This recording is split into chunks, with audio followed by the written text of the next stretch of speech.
வீடியோக்குள்ளே போகிறதுக்கு முன்னாடி நான் உங்கள்கிட்ட ஒரு விஷயம் சொல்லணும். உங்களுக்கு மேபி தெரிஞ்சிருக்கலாம் நான் யூடியூப்க்கு புதுசுன்னு. ஸோ இந்த டைமில் என்னோடய வீடியோஸ் நீங்கள் பார்த்துட்டீங்க அப்படின்னா ப்ளீஸ் தயவுசெய்து நான் என்ன மிஸ்டேக்ஸ் பண்ணுறேன் அப்படின்றத இன்ஸ்டாகிராம்லையோ இல்லை கமெண்ட்ஸ்லையோ சொல்லுங்கள். கண்டிப்பாக சொல்கிறேன், இந்த டைமில் எனக்கு சப்போர்ட் பண்ணுறவங்கள நான் மறக்க மாட்டேன். இந்த வீடியோவில் ஃபேஸ் ஷேப்க்கு ஏற்ற ஹேர் ஸ்டைல்ஸ் தான் நம்ம பார்க்க போகிறோம். நான் மோஸ்ட்லி எல்லா யூடியூப் சேனல்ஸ், பிளாக், வெப்சைட்ஸ் இது எல்லாத்துலேயுமே நான் இன்ஃபர்மேஷன் கேதர் பண்ணிட்டேன். எல்லாத்துலேயுமே சொல்கிற விஷயம் என்னென்னா டேப் எடுத்து அளந்து பாருங்க. அதில் கமெண்ட்ஸில் முக்கால்வாசி பேர் கேட்டிருக்கிறது என்னென்னா அந்தந்த நம்பரை சொல்லி இது என்ன ஷேப்புன்னு நீங்கள் சொல்லுங்கள் ப்ரோ அப்படின்னு வீடியோ போட்டவங்கள்ட்டே கேட்டிருக்காங்க. ஸோ அதுலேயே நம்ம தெரிஞ்சுக்கலாம் முக்கால்வாசி பேருக்கு இது ஹெல்ப்ஃபுல்லாக இல்லைன்றது. இங்கே எத்தனை பேர் டேப் எடுத்து நம்ம ஃபேஸை அளந்து பார்க்கறதுக்கு ரெடியாக இருப்பாங்கன்னு எனக்கு தெரியல. ஆக்சுவலாக ப்ராக்டிக்கலாக அது உண்மை தான். ஜியாமெட்ரி நம்ம அக்யூரேட்டாக தெரிஞ்சுக்கணும் அப்படின்றப்போ அது யூஸ் ஆகும், அது கரெக்டாக ஹெல்ப் பண்ணும் நம்மளுக்கு. பட் இங்கே எல்லாருமே அதுக்கு ரெடியாக இருப்பாங்களான்னு பார்த்தீங்கன்னா கிடையாது. ஸோ நீங்கள் சிம்பிளாக யோசிச்சு பாருங்கள். நீங்கள் ஒருத்தவங்க ஃபேஸை பார்த்தே அசியூம் பண்ணலாம், பார்த்தே நீங்கள் ஜட்ஜ் பண்ணலாம் இந்த ஃபேஸ் வந்து இந்த ஷேப்பில் தான் இருக்குன்றது. அது ஒன்றும் அவ்வளோ பெரிய கஷ்டம் கிடையாது. உங்களுக்கு கன்ஃபியூஷனே வந்தாலும் அந்த கன்ஃபியூஷன் ரெக்டாங்குலராக இல்லை ஸ்கொயரானு தான் வருமே தவிர சர்க்கிளாக இல்லை ரெக்டாங்குலான்னு வராது. ஸோ இருக்கிறது ஸ்கொயர், ரெக்டாங்கிள், சர்க்கிள், ஓவல், அப்புறம் ட்ரையாங்கிளும் ஹார்ட்டும் தான்.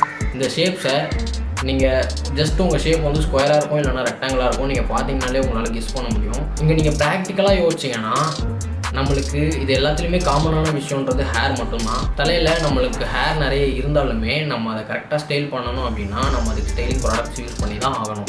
ஸோ ஏன் அப்படி சொல்கிறேன்னா ரெக்டாங்குலராக இருக்க ஃபேஸ் ஷேப்புக்கு ரொம்ப முடிய தூக்கி நிற்க வச்சு சீவனா நல்லா இருக்கு, மீன்ஸ் ரொம்ப ரெக்டாங்குலராக தெரியும் அப்படின்ற மாதிரி சொல்லுவாங்க.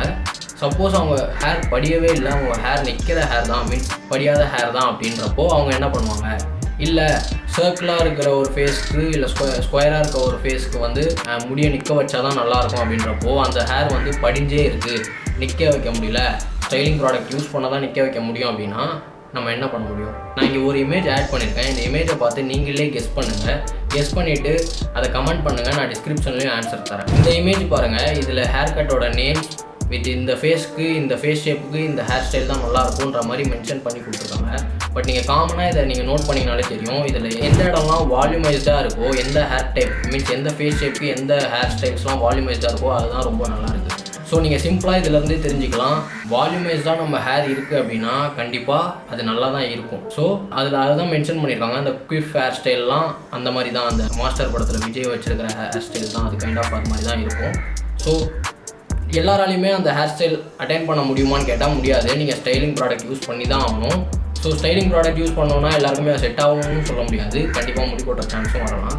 ஸோ இவ்வளோ கஷ்டப்பட்டு நம்ம வந்து இதெல்லாம் நம்ம பண்ணணும், இதை பண்ணிட்டு தான் நான் ஸ்கூல் காலேஜ் போகணும் அப்படின்னா டெய்லி ரெகுலராக உங்களால் இதை பண்ண முடியாது. பட் வேணும் அப்படின்னா ஏதாவது ஒரு ஸ்பெஷல் ஒகேஷன் அந்த மாதிரி ஏதாவது வருதுன்னா நம்ம அப்போது அதுக்கேற்ற மாதிரி நம்ம ரெடி ஆகிக்கலாம். ஸோ நான் ஏன் இது ரொம்ப ஸ்ட்ரெஸ் பண்ணி சொல்கிறேன்னா இண்டிவிஜுவாலிட்டிக்கு ப்ரிஃபரன்ஸ் கொடுங்க. இங்கே நிறைய பேர் அப்படி இருந்தால் தான் நல்லாயிருக்கும், இப்படி இருந்தால் தான் நல்லாயிருக்கும், அதெல்லாம் நீங்கள் இது பண்ணாங்க. உங்களுக்கு இது ஓகே, நான் டீசெண்டாக இருக்கேனான்றதை பாருங்கள். அஃப்கோர்ஸ் ஸ்கூல் காலேஜ் டைமில் எல்லாருமே இதை பண்ணுறது தான், நானும் இதை பண்ணியிருக்கேன். பட் இருந்தாலும் நீங்கள் பிடிச்ச மாதிரி இருங்க. ரொம்ப இதுக்காக நீங்கள் உங்களை போட்டு ஸ்ட்ரெஸ் பண்ணிக்காதீங்க. ஆனால் ஒன்று மட்டும் ஞாபகம் வச்சுக்கோங்க, நல்ல ஹேர் கட் தான் உங்களோட கான்ஃபிடென்ஸை பூஸ்ட் பண்ணணும்.